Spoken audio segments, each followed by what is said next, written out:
Kajala Megalaya Haka Nyotric Urisao Arja Arpo Haduka Arbaji Minsngi, Kaladon Shispa Arpo Prangot Kibia Thamai COVID-19 but Prapo Prangot Kibla quite no. Nagiri Shispa Arpo Prangot Kibia Thamai, Nyopo Armut Kidena East Castles District, Hakaba Nyomut Kidena Armed Force with Parliamentary Force, Soundwood Kinontre Katanaka Koikakia, Arpinyomut Ki Hidus Contact, Iwe Bayo Ekachingpang Kabia Sirium Kum Kabionkli, Armut Kibon Paida Barjala, Armut Kisari Case. Iwe na Bishnupur cluster, Kandangut na Lomoba, Iwe na Maulai Mauro, Iwe na Mauprem, Iwe na Pinthorba, but Kandriungut na Kualapati cluster. Lai Pulangut Kide na Ripoy district, Hakaba Iwe Ide na Armed Force at Parliamentary Force, Soundgut ki Hidus Contact, Kalangut na Umbir cluster, Nyongut na Umyam, but Prangut na Saulum cluster. Karwengut Kidena West Garo Hills District, Hakaba Iwe Dena Armed Force Parliamentary Force, Prangut ki Hidus Contact, Iwe Bon Paira Barjala, but Iwe na Triki Kela Cluster. Soundgut na East Garo Hills, Hakaba Langut Kide ki Hidus Contact, but Iwe De Nontrega Tanaka Koika Kia.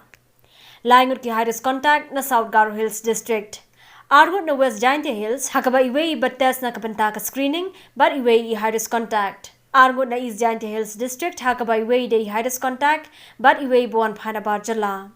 But Iwe na North Garo Hills District, Ibade Hidus Contact. Naki Prapu Prangut ki Bokoit Mentakasngi, Hendrip Kondangut Kidena East Khas Hills District, Hinyongut na East Garo Hills, Sangut na North Garo Hills, Sangut na West Garo Hills, but Arngut na Ripoy District. Dakajing yo atmai kini kishispa arpu prangut but kajing ko no ki prapu prangut kajala megalaya hada bapinmi yakani ka kubor kada nyo hajar shispa andri upasantali ki positive case 8000 sauspa kharwaitali ki active case 1000 andriuspa khandai pasautali ki recovered case ban andri phongut ki blaklat no Nakini ki 8000 sauspa kharwaitali ki active case ka East Khas Hills District dan 6000 andriuspa khandai pulaitali hakabalai punreungut ki naka Armed Force with Parliamentary Force but 6000 andriuspa san pnyongut ki reupai ba ka West Khas Hills District dan kharwaitali ki active case ka South West Khas Hills kanyo ka Riboy District laispa kharkhandai hakaba South Pasangut ki naka Armed Force with Parliamentary Force but aspa anyo pasangut ki reupai ba ka West Giant Hills District dan South Artli ki active case ka East Giant Hills lai